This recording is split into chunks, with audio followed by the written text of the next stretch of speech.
The Rams make multiple moves that have major implications on this defense moving forward for the playoff run. We're going to talk all about every single move, the unexpected ones, the ones we did expect, all on today's episode of the Rams Digest. I'm your host, Joshua Giron, and remember, if you guys are not subscribed to the channel, please do me a favor, consider pressing that subscribe button now, as roughly 4,817 of you guys are subscribed to the channel currently, but we are trying to reach 5,000 subscribers before the end of the calendar year. If you keep coming back for more, you like what you see, do us a favor, consider pressing that subscribe button so you don't miss any daily Rams content here at the Rams Digest, including watch along live streams during the games.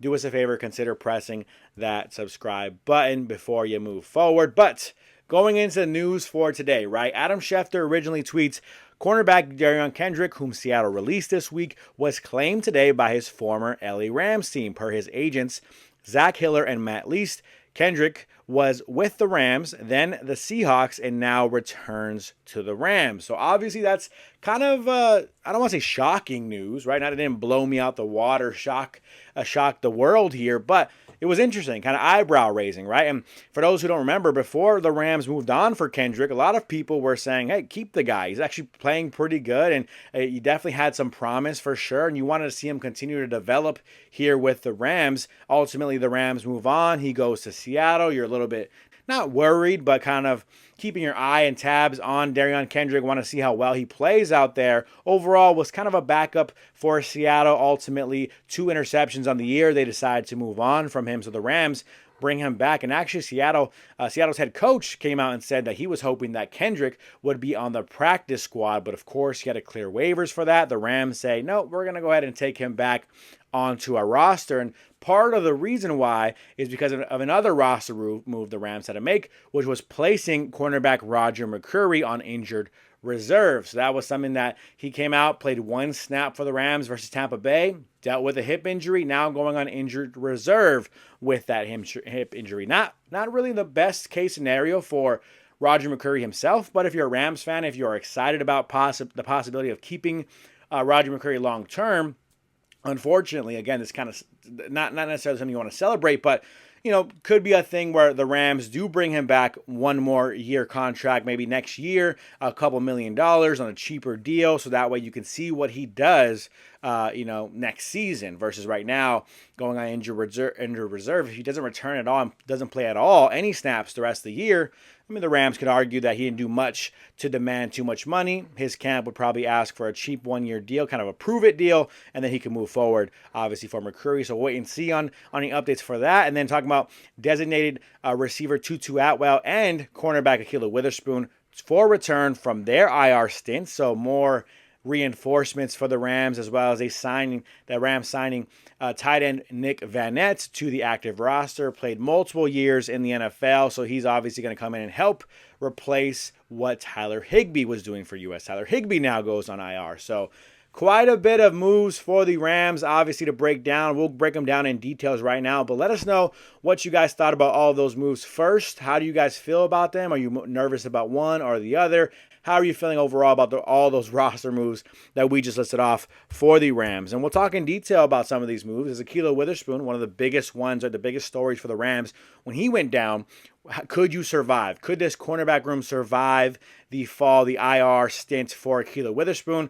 They stepped up to bat and absolutely have killed it since Ahkello Witherspoon has gone down. Now, it does raise some other questions. Now, Ahkello Witherspoon returns. Does he just become your starter again? Well, here, Ahkello Witherspoon returned to practice Wednesday after the team activated him from injured reserve. He was the team's top outside corner option to start the season, right? But suffered a broken scapula in the Week 2 win over the Tennessee Titans, and has been out since. He is expected to play on Sunday against the Carolina Panthers as long as practices go as anticipated. So key note there, anticipates to play. Does he anticipate to start? You guys kind of already saw the sneak peek of where we're going forward.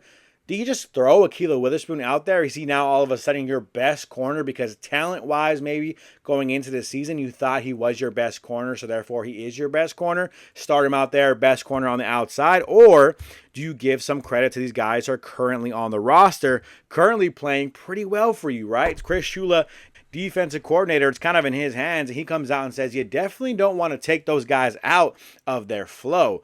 Witherspoon has a skill set that we definitely want to use. So kind of going both sides here, playing both sides of the fence, if you will, by saying, yeah, kind of don't want to take, Emmanuel Forbes out of his flow. He's on fire. He's playing well. He's playing really, really well for us, leading his defense at the cornerback position, right? To a point where Joshua Feinhurst dropped a video yesterday, right? How well Emmanuel Forbes has been playing, really blowing people out the water. Commanders fans out there being upset about the fact that he's now your cornerback one on a pretty good defense. But Ahkello Witherspoon's back. You don't want to take Emmanuel Forbes out. You want to make him lose confidence. Any of that nature. Does Kobe Durant move inside? Can he move inside? Does Ahkello Witherspoon play some slot? What is the game plan for Chris Shula? Well, he's saying, look, his skill set is something you want to use. I mean, we're talking about a 6'2" cornerback.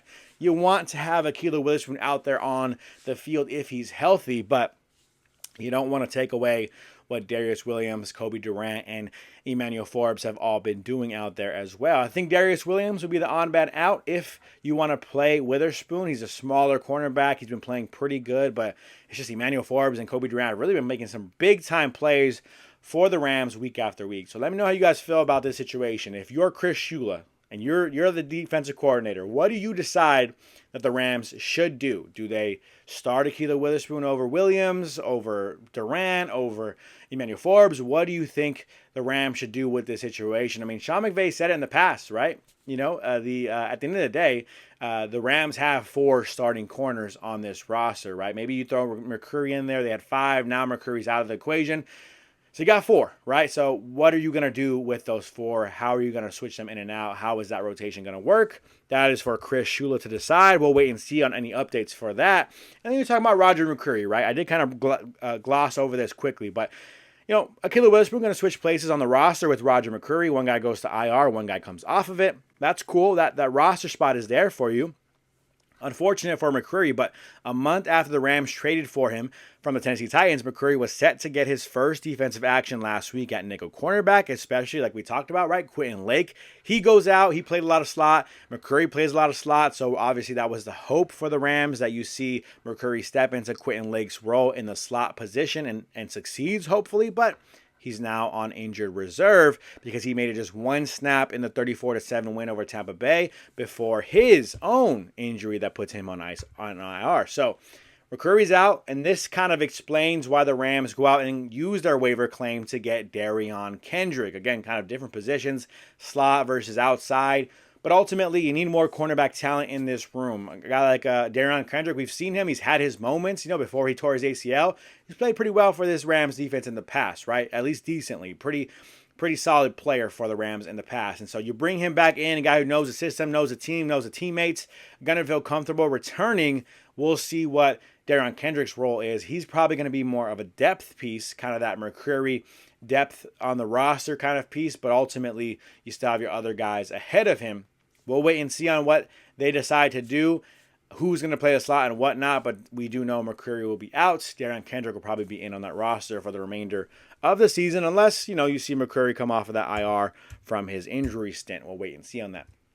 Los Angeles also added a familiar face to the group on waivers. Darion Kendrick, like we just said, returns days after he was released by Seattle. So ultimately 2 picks out there in Seattle. We're excited to see Darion Kendrick back. Let me know how you guys feel about it. I like the fact that he's back on the roster. You like seeing that guy who worked his way from a 6th-round pick into the Rams rotation to come back and really see what he can do here for the Rams for the remainder of the year. Again, more of a depth piece. Not expect him to be on the field necessarily a whole bunch. You want to stay healthy and maybe not see him as much, but if he does have to play, I trust that Darion Kendrick will go out there and do obviously the best that he can do. But let me know how you guys feel about it out there in the comment section down below. A lot of moves to explain with the Rams. Nick Vannett, by the way, talked about a tight end replacing Tyler Higbee. So all that is kind of just flowing for the Rams to say they're in a spot where they have some guys now on injury, but they're going on IR. They're going to miss a few weeks. We'll wait and see if they can get healthy. The Higbees, the Rob Havensteins of the world, the Quentin Lakes of the world. The Rams can now survive this kind of stint of IRs in the middle of your season. Moving forward, it's going to be big time for them around playoff time when some of these guys do return. For sure, I know Quentin Lake trying to return for the postseason, which is exciting news. The Rams could be at their peak at that moment. Getting healthier at that moment would be the hope, so we'll wait and see on all of that. Quite a bit of moves, though. Let me know how you guys feel about all of those moves for the Rams down below in the comment section. Moving on from that, last but not least, my favorite part of the episode, Trivia of the Day, where I ask a trivia question. You give your trivia guesses down below in the comment section, whether you're right or whether you're wrong. We give you a shout out on the next episode that I'm on here at the Rams Digest. Last episode, Trivia of the Day, this was a question we posed to everyone. We said, who is the only offensive lineman to ever win NFL MVP? We had some multiple choice options for the folks who did see this question, and those multiple choice options were, was it A, Orlando Pace from the Rams? Was it B, Larry Allen of the Cowboys? Was it C, Jim Parker of the Colts? Or was it D, none of the above? An offensive lineman has never won NFL MVP. We had a few people play along with the trivia of the day and guess. Here were some of the trivia guesses last episode. We had James, who actually says he wants me to call him Jim. I do want to ask James, or Jim, is it Jim, or did you just type Jim twice on accident? Because I'll call you Jim if you want me to call you Jim. But is it Jim, one Jim, or two Jims? Let me know, Jim, how you feel about that one. But he says, wow, another good question, but I can't think of one. Methinks you try to pull a fast one. I'm going to say none, ? So that's what Jim had to say about this trivia question. Gerald says none of the above, talking about if any offensive lineman has ever won NFL MVP. Floyd says, I really don't know, but it doesn't seem like an old lineman would ever really get it, so I'll say D, none. And then the U.S. Archangel says none. So U.S. Archangel says none.